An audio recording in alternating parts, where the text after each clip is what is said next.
Welcome to the What Should We Next podcast. In this podcast, your host, Lori Amin, will interview published authors to chat about their work, journey to getting published, and their book recommendations.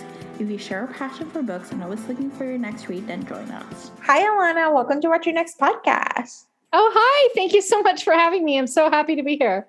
I'm so happy to chat with you. So tell us a little bit about yourself. My name is Alana, and I live in sunny San Diego. They were a bit gloomy this week, but I still am wearing flip-flops because I don't own any closed-toed shoes because I live in San Diego. But I live in San Diego with my husband. I have 2 young sons, and I run a dog rescue. So I have like a ton of pets. And yeah, that's me. And I'm an author of romance novels, and yeah, that's about it. I love this. So what allowed you to be a dog rescuer, like dog rescue? Yeah, it's totally random. I have no idea how, well, actually, so my dog rescue origin story is when my oldest son was about a year, I went on Facebook, which was my first mistake. And someone had said, oh, there's this dog at the shelter, can someone just pick him up and meet a transport for rescue? I was like, oh, I can do that. And the day that I went to that shelter, so sad, sorry, warning, trigger warning. And so I did help with that one dog, and they showed me a couple other dogs there, but I wasn't a dog rescuer. I was just like this normal person trying to help out. I didn't know what was happening. Anyway, they showed me a couple dogs, and they were like, oh, can you take these? And I was like, I didn't know anything about it. And then anyway, I found out later that shelter had killed those dogs. And because the shelters in Southern California, a lot of them just kill the dogs if they can't find homes. These are healthy pets. These are not, they're just killed for space. So they're not aggressive. There's nothing wrong with them.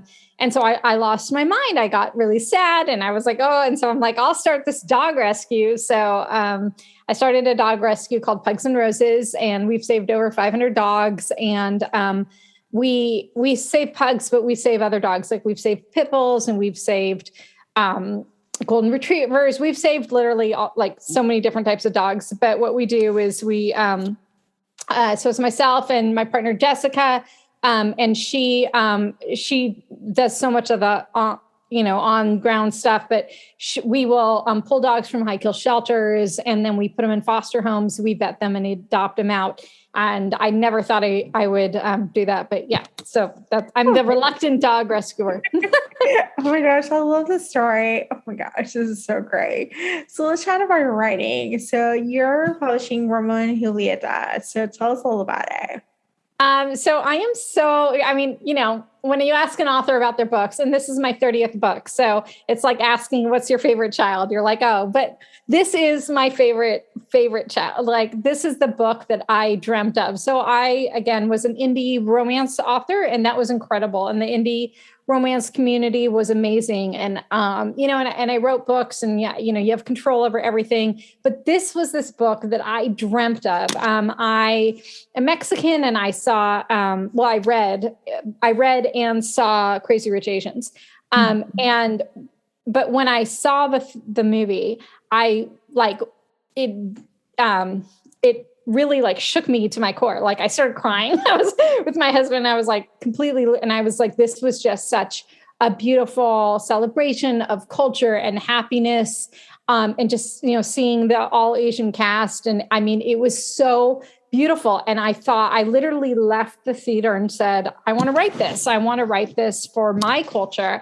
I didn't, I wanted something happy, and I didn't want, just kind of trauma porn, like a lot of, the media representations. And I went home and I started writing this book. Like I just thought, so I thought, what can I do? And when I started writing this, it was in the pandemic, we were wearing masks. And then I thought, well, in Day of the Dead, if they, I was thinking Romeo and Juliet, Day in the Dead, if they kissed, they wouldn't know who each other were because they would be dressed up. And so it just kind of sprung from there. And it's kind of my love letter to San Diego. I'm from Northern California, so I'm not a native San Diegan. But yeah, so it's pretty much, I want on the surface, I want everyone to, it's kind of this light, frothy romance that, hopefully you get all those feels with, but underneath, of course, I, try to bring in issues of gentrification or hentification, and, how developers buy up areas of these incredible communities with so much culture, but then they gentrify them, and then the actual residents can't live there. And it's kind of, they take it over. So I think I have a line in there about, this isn't a Mexican Disneyland. This is our street, this is our, and we deserve to live and eat. So anyway, so on the surface, it's just like your fun, happy rom-com, but I try to lace deeper issues into all my books. And so, so anyway, I'm obsessed with it. I can't wait for this book to come out. I love Ramon. It's kind of, so that's my story. I love this so much. Yeah. I feel like I love the fact that it's like, you see the joy of it as opposed to the trauma porn. Like that's like my biggest complaint is like, I'm Puerto Rican, so I see all the trauma porn that's like out there, and you're like, but there's so much more. Like our life, like we're such a lively community. Like there's so much celebration, and any type, the full, I don't know the term, I know Latinx, Latini, like I don't know what we're saying today, but I don't want to go. But I mean, to me, it's such a joyous kind of culture and celebration and everything. And a lot of, at least, television and movie representations have been exactly what you said, with, trauma porn, and that, we're poor and we're all drug dealers, and we're, and it's just so draining. And not that all these works don't have artistic merit, and, there's reasons for that. And, that members of the community that do have that, but there's just, to me, I just wanted to show the beauty and the love. And so, so. I love this. Everyone should pick this book up. Just like, just add it to your TBR. Oh, thank you so much. Please do. So what has sparked joy over the past couple of years? I know it's been a dark time in our life, but there must be something that just like, at least was a relief in the middle of darkness, Yeah, I mean, absolutely. It was such a dark time. I mean, it shifted everything, but I think, and horrible. And there was so much loss and tragedy for so many families.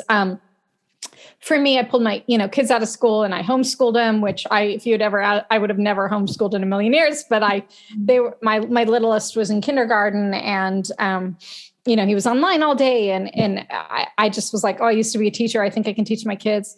And so I thought, but it did get me closer to my family, and, you kind of had to recalibrate my life in terms of, you get kind of stuck in these routines of, in fact, and one of the things, was writing this book, because I was in this great groove with my indie books where I would write a book and I published 4 to 6 a year, and I knew exactly, whatever. And it really allowed me to kind of be like, who am I truly? And, what do I really want to do? Things that actually sparked, joy. I mean, I missed so much of my life before the pandemic. I love live theater and live music. And so I didn't get as much access to that, which is something that I love. But my kids play music. And so that's brought me a lot of joy. And of course, the pets that I rescue. So and books, amazing books that I've read always spark joy for me. I love it. So speaking of books, do you have any book recommendations our listeners should pick up?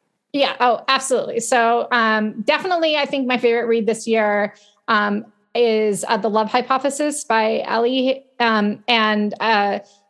And she's, well, first off, that book is like a Raylo kind of fan fiction. And so I am obsessed with Kylo Ren, and I was just absolutely devastated. There was a great, I thought they could have lived together. And so, that book has that element, but I just loved that book, and I love Ali. And so, that was so just awesome. I just devoured that book. That book was incredible. I'm currently reading an arc right now by Chanel Cleaton, who I just admire so much. She actually started in romance as well. And she's a Cuban American author that does just incredible historical fiction.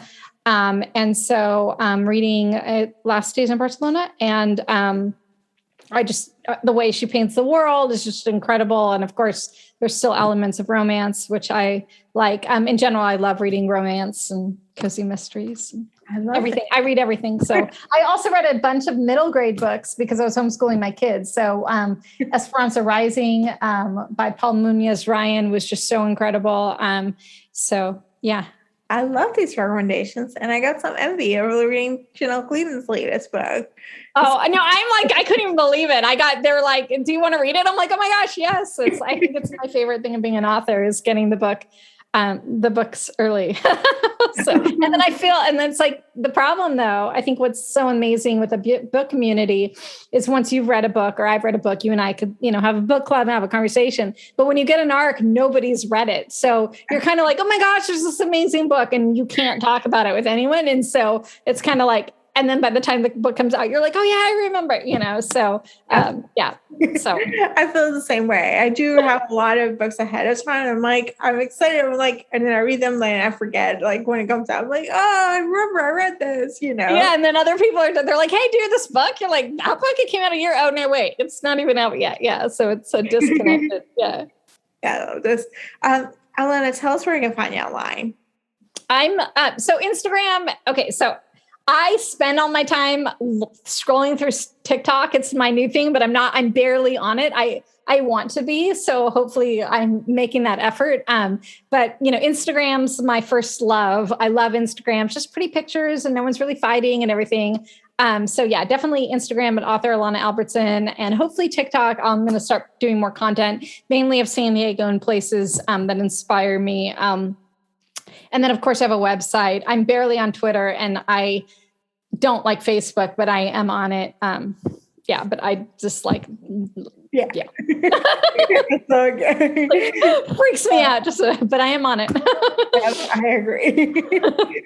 All right. Thank you, Alana, for being on the show. Oh, thank you so much for having me. If you enjoyed this podcast, feel free to share with friends, subscribe, rate, and review the show. This is the easiest way to support the podcast. Today's episode's partner is Libra FM. If you're an audiobook listener, then you should add Libra FM as your go-to source for paid audiobooks. Libra FM makes it possible for you to buy audiobooks through your local bookstore. Memberships start at $14.95, and they also have great sales for romance audiobooks each month for $3.99, thanks to the Kiss Club. To sign up for Libra FM, please visit whattoreadnextblog.com/LibraFM. You will receive a free audiobook when you sign up for a monthly subscription. If you purchase a subscription through our link, you will be supporting the podcast at no cost to you. The What to Read Next podcast is part of the Frolic Podcast Network. Please visit frolic.media/podcast to discover new shows to tune in. Thank you so much for listening and have a great day.